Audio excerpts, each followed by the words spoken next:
Olá, gente, tudo bom com vocês? Professor Vinícius aqui, tá? Infelizmente, as nossas aulas elas foram paralisadas por conta da pandemia, tá? Mas para que vocês não tenham um prejuízo maior, nós resolvemos ministrar as aulas de forma online, né? Uma maneira nova, tanto para mim, professor, como para você, aluno. Podem haver alguns erros, né? Podem haver algumas falhas, porém, nós vamos trabalhar para que essas falhas sejam sanadas no decorrer do tempo em que a gente estiver tendo essa modalidade de aula, tá?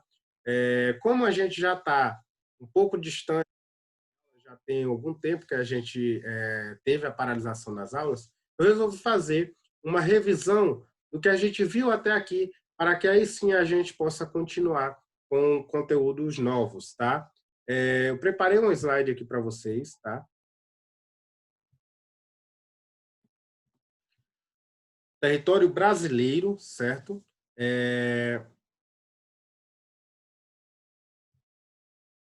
Só um momento, certo? Preparei aqui esse slide para vocês, né? Nós já vimos, como falei anteriormente, esse capítulo antes, porém, nós vamos dar uma lembrada, tá? Para que a gente possa continuar daqui para frente. Vamos lá. Atualmente, né, o território brasileiro ele é constituído por 27 unidades federativas, né? São 26 estados e um Distrito Federal. E no Distrito Federal é onde está localizada Brasília, que é a capital do nosso país, é a sede do governo federal, né? Os estados, né, eles são divididos em municípios, e os municípios são as menores unidades políticas administrativas da federação, né? Em 2018, o Brasil ele contava com 5.570 municípios, né? Essa atual divisão política do território brasileiro, ela nem sempre foi assim, tá, gente? Ao longo do tempo, aconteceram diversas alterações, como diz aqui no slide, certo? E o que diz aqui no slide? Que as últimas mudanças elas se deram em 1988, tá? Foram o ano da última mudança, quando os territórios federais do Amapá e de Roraima se tornaram estados, né?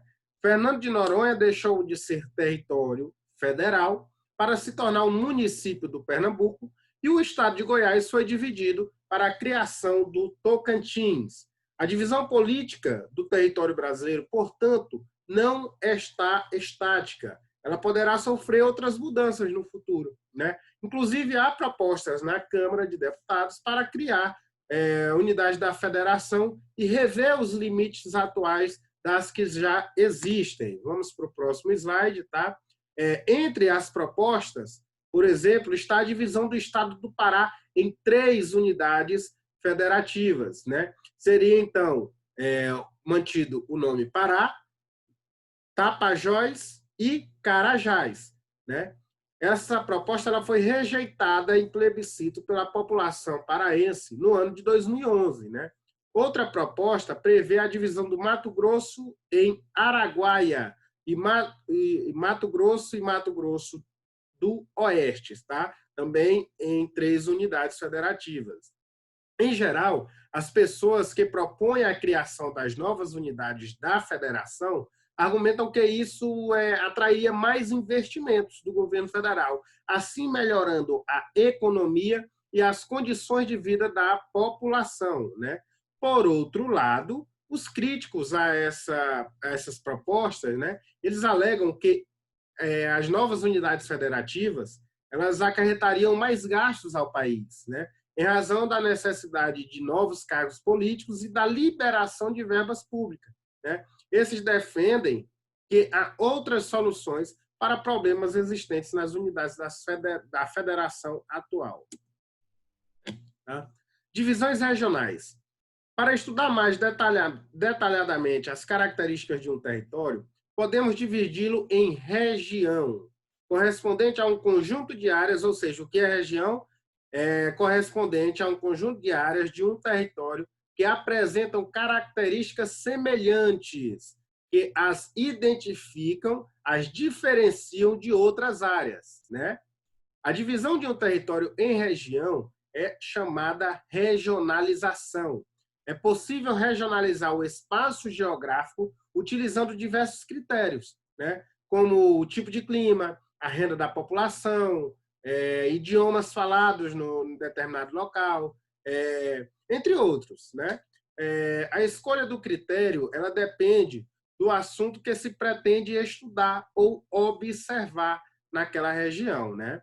A proposta de regionalização do território brasileiro por macro-regiões foi criada pelo Instituto Brasileiro de Geografia e Estatística, o IBGE, com base na localização das unidades da federação e nas semelhanças entre os aspectos econômicos e sociais e os elementos naturais, como o clima e a vegetação, assim como nas regiões, né?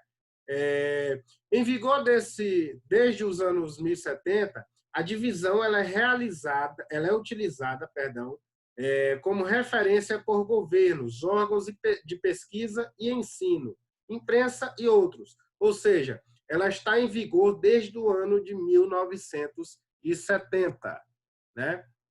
As dimensões do território brasileiro. A área do território brasileiro ela é extensa, tá? Ela possui 85.100, perdão, gente. Perdão. Ela possui 815.759 quilômetros quadrados, tá? As dimensões continentais do Brasil e os limites atuais, eles são resultado de acordos políticos e militares. A expansão da ocupação do território e o desenvolvimento de atividades econômicas ao longo do tempo, né? Aqui no slide tá, observe o planisfério, mas infelizmente, como eu falei para vocês, poderiam haver algumas falhas, eu acabei esquecendo de colocar aqui no slide, tá? Infelizmente não não vamos poder dar esse exemplo, mas o que vocês vão precisar para responder à atividade, aqui no slide, a aula vai ficar gravada, vocês podem rever essa aula quantas vezes for necessário, tá? A atividade, ela vai ser mandada para o grupo, tá? Eu vou encaminhar a atividade para o grupo, assim como também está no banco de questões, tá? Da Secretaria de Educação. E acabou a nossa aula, infelizmente, né? Foi uma aula mais curta, diferente das aulas que a gente tinha na sala, tá?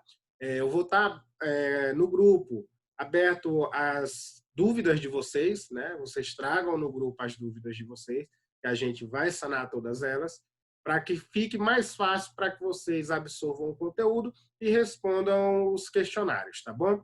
Então, tchau, tchau, gente. Muito obrigado. Perdoe as falhas, perdoe alguns erros que a gente tem aqui no slide, tá? Mas é como eu falei, essas falhas elas serão sanadas e vai dar tudo certo. Fique em casa.